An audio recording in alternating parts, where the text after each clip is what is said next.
Good day, everyone. My name is Romjik Sinangote, and for today's topic, let's talk about gender and family. This presentation explores the evolving nature of gender roles and family structures, challenging traditional stereotypes and highlighting the importance of equality and inclusivity.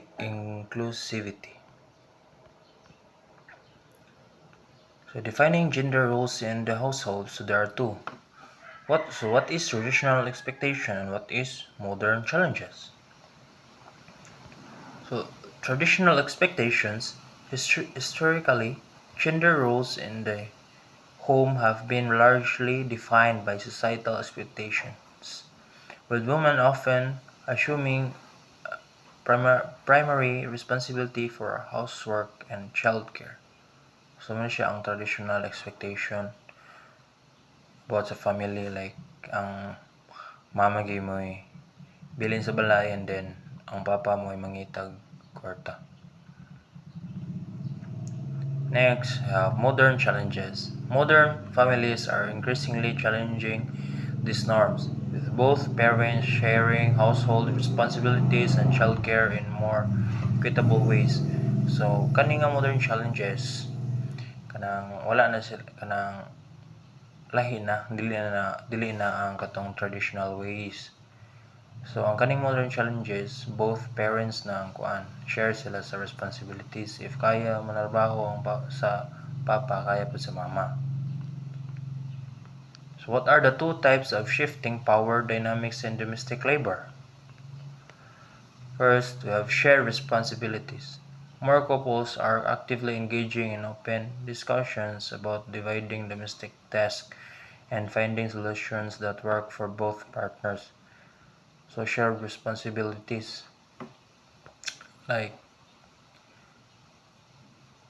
ug unsay kaya sa usa, kaya pod sa usa, partner man sila. Kung kaya sa mama, ug kaya sa papa, kaya pod sa mama. Next, time management. Flexible work schedules, shared childcare, and increased communication are essential for achieving a more balanced distribution of household labor. So let's talk about parenting and the gender divide. First, equal involvement. Both parents can actively participate in all aspects of parenting, from feeding and bathing to playtime and bedtime routines. Next, role models. Equitable parenting models demonstrate to children that both gender can contribute equally to raising a family and breaking down traditional stereotypes. And last, we have healthy relationships. Shared parenting responsibilities promote a stronger partnership between partners and create a more balanced and supportive family environment. So that's all for today. Thank you.